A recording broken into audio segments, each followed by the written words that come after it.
Acast powers the world's best podcasts. Here's a show that we recommend. Hi, I'm Debbie Millman, and I host a podcast called Design Matters from the TED Audio Collective. Every episode, I have conversations with designers, writers, artists, and other luminaries of contemporary thought. People like Roman Mars, Ai Weiwei, Ethan Hawke, and Ashley Ford. We not only talk about their crafts, but how they design the arc of their lives, what they've learned, what obstacles they've overcome and how they've done it, and how they see the world. Join us for an inquiry into the broader world of creative culture. Find and follow Design Matters with Debbie Millman wherever you're listening to this.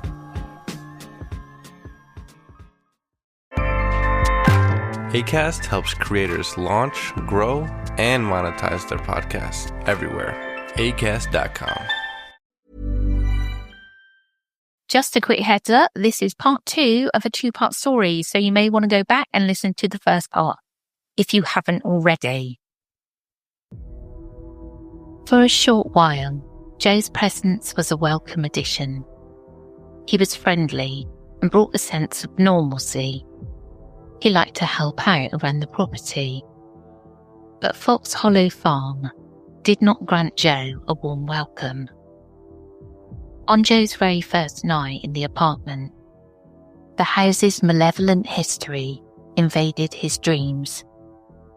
He fell asleep, exhausted from moving furniture, but his rest was shattered by a vivid nightmare. In the dream, Joe found himself running through dense woods at night. Perhaps those woods behind Fox Hollow. Tree branches slashed at his face. Panic thundered in his chest. He was fleeing from something terrible. An unseen pursuer radiating pure evil. In the dream, Joe dared not look back. All he knew was that if he stopped running, he would die. He ran and ran, until suddenly he jolted awake, heart hammering. For a disorientating moment, Joe didn't know where he was. The adrenaline of the nightmare still surged through his veins. Acting on instinct, and still only half conscious, he leapt out of bed, convinced he needed to escape. In the darkness, he barreled straight toward the doorway and smashed headlong into the doorframe. The impact knocked him flat to the floor, pain exploding in his skull. Dazed and gasping, Joe realized he had actually tried to run for his life in his sleep. Shards of broken glass glittered around him. He had toppled a framed picture when he collided with the door, shattering it. Blood from small cuts dotted his hands as he caught his breath. Joe couldn't recall what exactly he'd been fleeing from in the dream, only the visceral terror it evoked. He wondered uneasily if all the ghost stories and Herb Baumeister lore he'd heard from the graves might have seeped into his subconscious. Brushing it off as just a nightmare, Joe cleaned up the glass and tried to go back to sleep. But the nightmare was only the beginning. I'm Sarah Powell, and this is Obscurata, because some stories have no ending.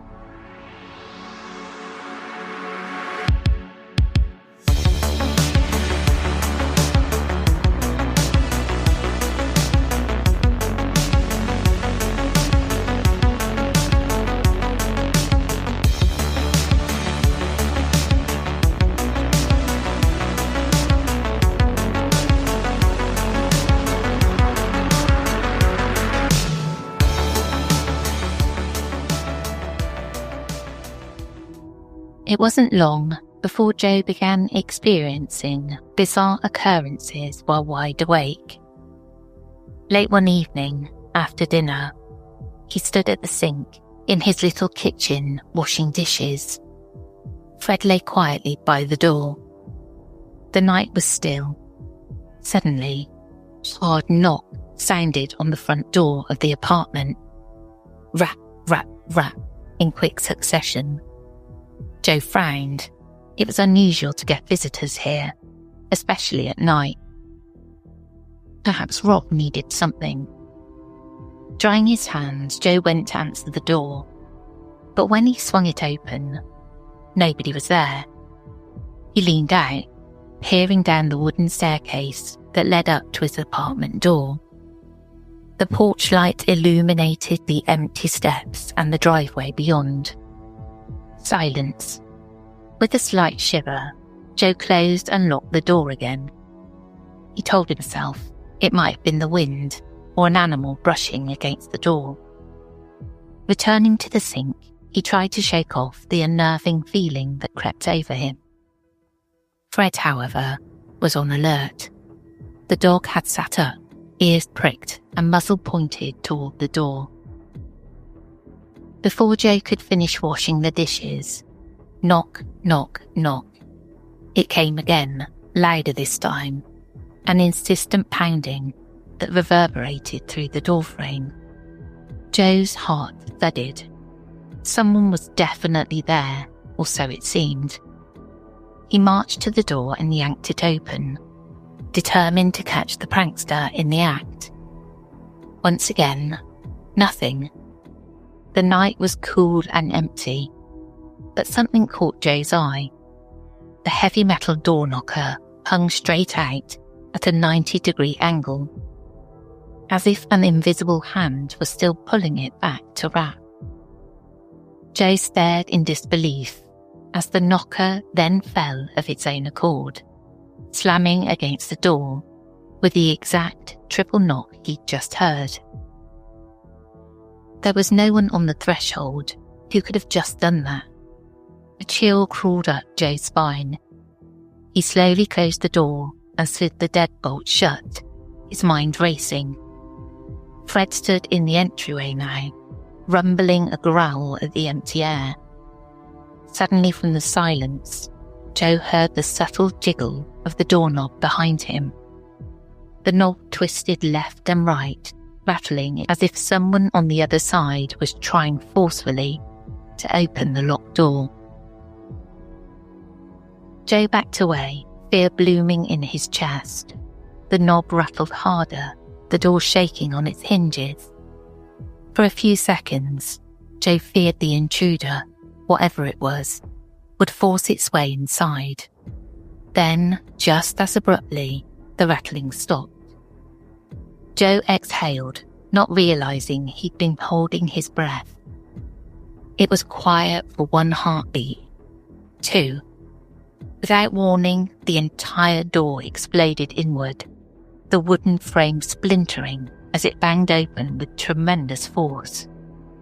Wood chips flew across the living room like shrapnel. Fred barked wildly. Joe stumbled backward, eyes wide at the gaping doorway. There was no human attacker to be seen, but something had clearly just broken the heavy door open. Summoning his courage, Joe stepped out onto the landing, shining his flashlight in every direction. The night revealed nothing, only the chirp of crickets and the soft swaying of trees. He was alone, heart still hammering. Joe turned back toward his apartment and froze. Inside, a figure sprinted across his living room. It was a young man, pale and wide-eyed with terror, running straight through Joe's apartment, as if fleeing for his life. The man's clothes were dishevelled, and in an instant, Joe registered that the runner was dressed in 1990s fashion, and that he was semi-transparent. The intruder wasn't a living person at all. He was an apparition. Joe stood transfixed as the spectral young man dashed through a wall and vanished into thin air. The entire encounter lasted only seconds, but Joe felt like time had stopped. In shock, he realised he might have just witnessed a replay of someone's final moments. possibly one of Herb's victims, desperately trying to escape his killer. Joe slammed his door shut and bolted it again, hands trembling. This was no mere haunting. It was as if the violent history of Fox Hollow Farm was coming back to life around him. By now, Joe could no longer dismiss the paranormal activity. The next morning, haggard and pale, he recounted the night's events to Rob and Vicky. As he described the insistent knocking and the door flying open, Vicky listened with a knowing look. Joe mentioned almost apologetically that he had also had an encounter in the woods. A man in a red shirt who disappeared and scared him half to death. Vicky's eyes widened. She and Joe quickly realised they had seen the exact same thing. The red-shirted ghostly man.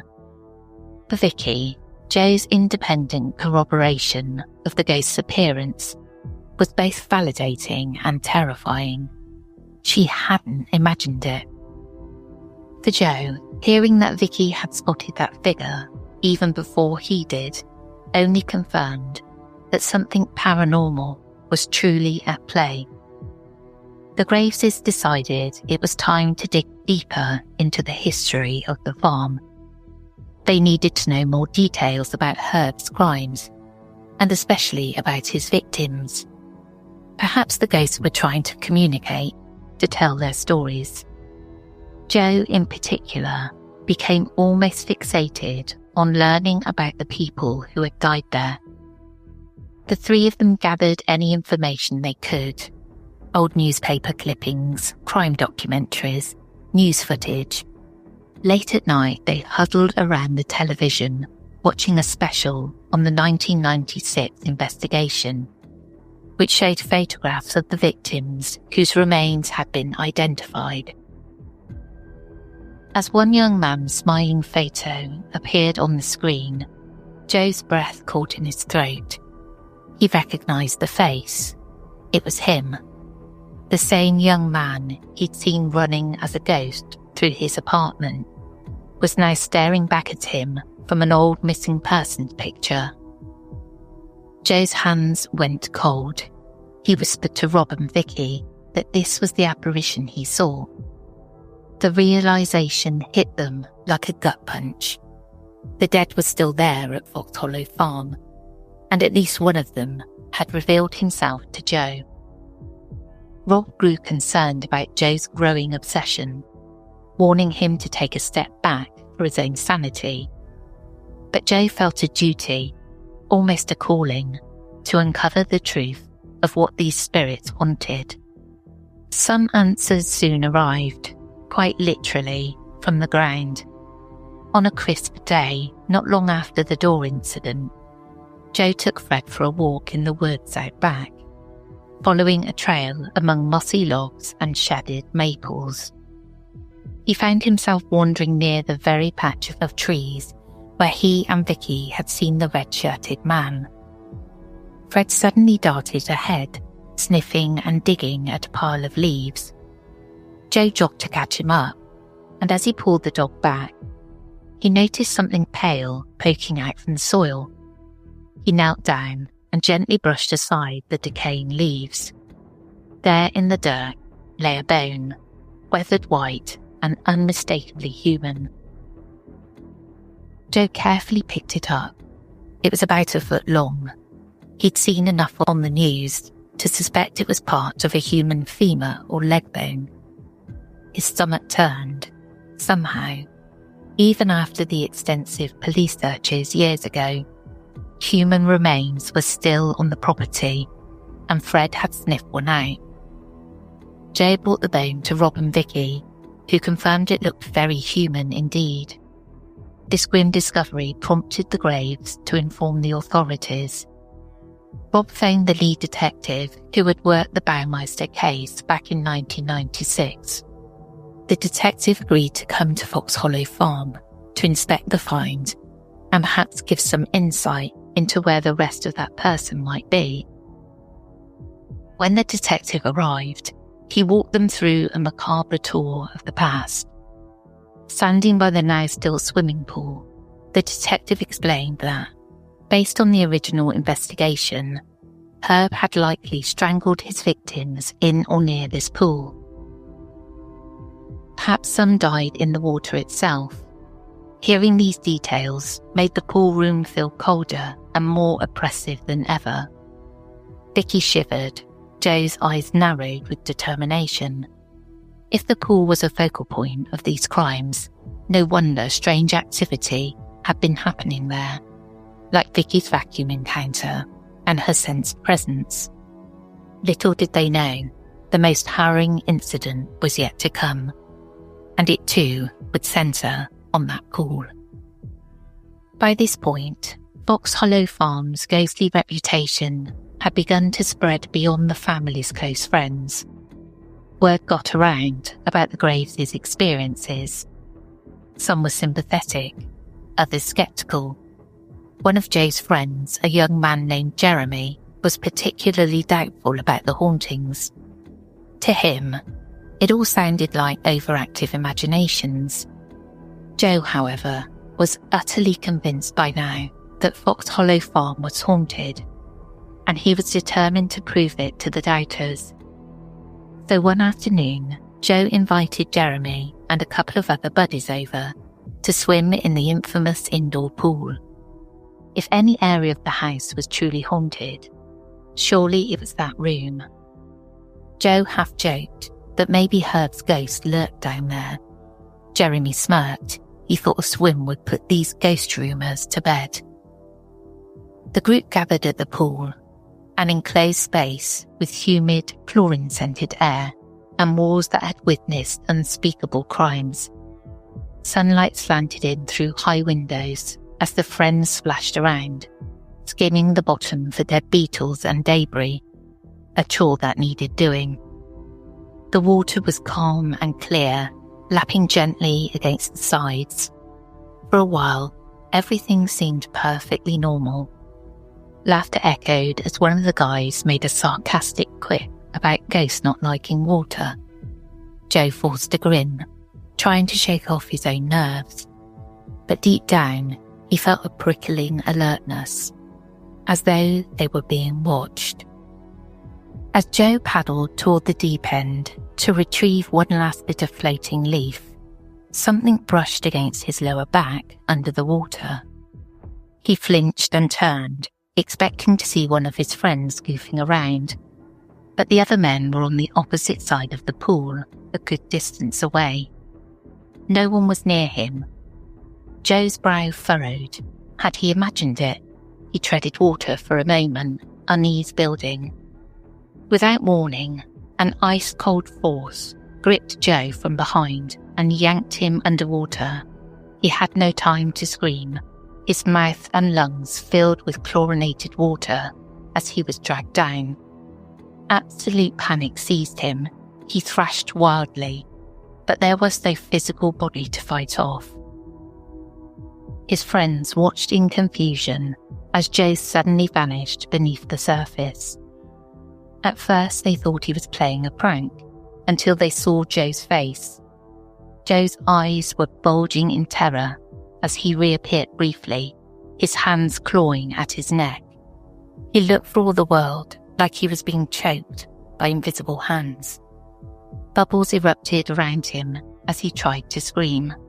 One friend yelled, "Joe!" but Joe couldn't respond. He was forced under again, water rushing over his head. He felt fingers tightening around his throat, squeezing relentlessly. The pain was instant and immense. Joe's vision blurred. He could see distorted shapes of his friends kicking toward him through the water. With every ounce of strength and will to survive, Joe twisted and writhed, finally breaking the surface once more. He sucked in air and managed to croak, "Out! Get out!" to his friends. Jeremy had never seen such raw panic on his friend's face before. The young men scrambled out of the pool as if fleeing a shark. Joe was the last to hoist himself up onto the deck, coughing violently and rubbing his throat, which bore red marks in the vague shape of hands. The group stumbled out of the pool room, slamming the door behind them. It took a long time for their adrenaline to subside, and for Joe to explain what had transpired. Something in that pool had tried to drown him. In that moment, every person present became a believer. Jeremy, shaking his head in disbelief, admitted he had witnessed the attack. Though he saw no attacker, he saw Joe nearly strangled by thin air. It was an encounter none of them would ever forget. The implication was horrifying. Either the ghost of a victim had reenacted their own death by pulling Joe under, or Herb's dark spirit was still prowling the pool, attempting to claim another life. Joe personally leaned toward the latter. He emerged from the pool incident traumatized, but also angry. It felt like Herb was reaching from beyond the grave to torment the living. The hauntings were no longer harmless pranks or distant sightings. They turned physical and violent. Joe was lucky to be alive. After the near drowning, Joe's nerves were frayed. He started sleeping with his lights on and spent more time at the main house with the Graves family, rather than alone in the apartment. But as much as the event scared him, they also fueled his determination to fight back, in whatever way one can fight a ghost. Joe devoured information on paranormal investigation techniques. He stayed up late watching ghost hunting shows, taking notes on how to record EVPs and other evidence of spirits. If Fox Hollow Farm's ghosts wanted to communicate, Joe was now ready to listen. And if Herb's malevolent spirit was behind the attacks, Joe wanted to confront it. One quiet night, Joe sat in the apartment with all the lights off. The only illumination came from a small digital recorder and the soft glow of his cell phone, which he set to record audio. He had unplugged every appliance to ensure silence. Fred lay at his feet, occasionally lifting his head to whine. Joe cleared his throat, feeling a bit foolish but pressing on. He called out into the darkness of his apartment kitchen. "Is anyone here with me?" His voice sounded steady, though his hand shook. The room was deathly still. A few seconds passed. Fred suddenly perked up and began barking at the empty air, just as a faint scrape echoed from the countertop, as if a knife had shifted in the knife block on its own. Joe's heart pounded, but he kept the recorder running for a few more moments before turning on the lights and soothing his dog. He didn't trust himself to hear any spirit voices in real time, so he immediately played back the recording through computer speakers, enhancing the volume. Through static and Fred's distant barking, Joe's own question played. "Anyone here with me?" There was a crackle of silence, and then he heard it. A whispery but unmistakable voice responded. The married one. It was a gravelly, genderless whisper, but the words were clear as day. The married one. Joe's blood went cold. He replayed it over and over. There was no doubt. When he asked who was there, something responded with a clue that only someone familiar with the Baumeister case would know. Herb was the only married man among all the dead associated with Fox Hollow Farm. Every identified victim had been single. Herb was the one with the spouse and family, the married one. Was this the spirit of a victim identifying their killer? Or was it Herb's own spirit, cryptically announcing his presence? Either way, the answer sent a jolt through Joe. In his mind, this EVP was confirmation of what he had begun to suspect, that Herb's dark soul was still lingering at Fox Hollow Farm, refusing to let go. Joe shared the recording with Rob and Vicky. They listened with widened eyes. The married one. It was impossible to deny the significance. While Joe remained convinced that Herb's ghost was actively haunting the grounds, perhaps even attacking people, the Graves had slightly different interpretations. They had consulted with psychic mediums and paranormal experts, who told them that most of the phenomena at Fox Hollow Farm were likely caused by unrested souls of the victims. So many young men had died anonymously here, their identities unknown for decades. Their spirits might linger, seeking the closure that identification and proper burial could bring. Their souls that had not moved on, because so many were unidentified, they haven't had any closure, one psychic explained to the Graves. These ghosts, according to the psychic, were not demonic or purely evil. They were lost, confused, perhaps anguished. Rob believed this. In his view, Fox Hollow's spirits were the victims, not the killer. Herb was gone, and what remained was imprint of the suffering he caused. But Joe couldn't shake the feeling that at least one very active presence on the farm was demonic, or at least vengeful, and who better fit that description than Herb himself? The violence of the door kicking and the pool attack felt personal, almost angry.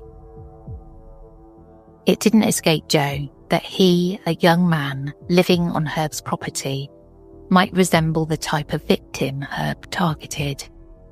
Perhaps Herb's ghost had found a new person to terrorise, or perhaps one of the victim's spirits was vigorously reliving their trauma in Joe's presence. The truth might never be fully known, yet one thing was clear. The hauntings at Fox Hollow Farm were not mere legends. They were very real and still ongoing. In the aftermath of these harrowing events, the Graves family and Joe LeBlanc forged an uneasy peace with their ghostly cohabitants. They had to. This was their home. They learned small tricks to coexist. For instance, when Vicky would vacuum in the pool room and feel that familiar unseen resistance, she would now pause and politely announce aloud that she meant no harm and ask for permission to continue cleaning. Often the interference would stop after that. Rob and Vicky also took comfort in reframing the phenomena not as threats but as the natural result of tragedy, leaving a mark on the place.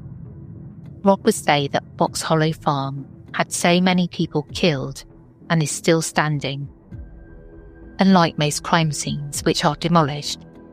So perhaps it was inevitable that something remained. What everyone agrees on is that Fox Hollow Farm is a place where the past is palpably alive, where every breeze through the woods and every ripple in the pool seems heavy with history. The soil is literally imbued with human remains. Even after multiple searches, small bones still turn up now and then. Each new discovery, each newly identified victim, even decades later, is another spirit potentially laid to rest. Perhaps one day, when all the lost have their names back and are properly honoured, the hauntings will stop. Until then, Fox Hollow Farm remains under the watch of its ghosts. And that's the end of this episode. I hope you enjoyed. If you'd like to support this podcast, you can do so by visiting patreon.com/The Whispering Woods, where for £2.50 a month, you can listen completely ad-free. And for £4.50 a month, you can listen to this podcast and our other podcast, The Whispering Woods, ad-free. We're also on Apple Premium, where for $4.99 you can listen to both podcasts absolutely free. You can also support this podcast by rating and reviewing if you can. That would be awesome. I want to say a quick thank you to Rog for fact-checking and editing. And as always, stay curious and sleep with the lights on, just in case.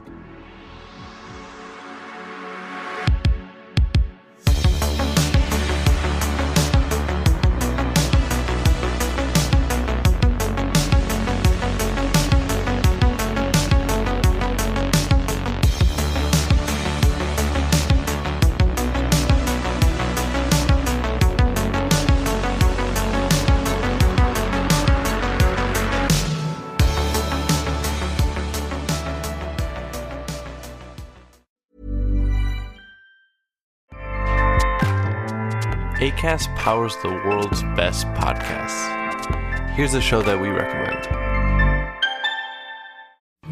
Hi, I'm Debbie Millman, and I host a podcast called Design Matters from the TED Audio Collective.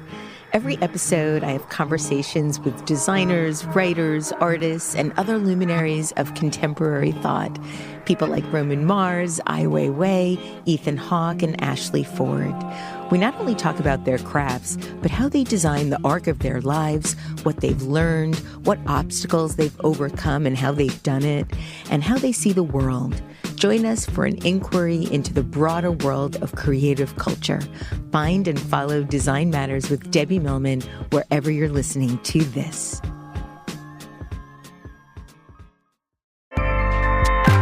Acast helps creators launch, grow, and monetize their podcasts everywhere. Acast.com.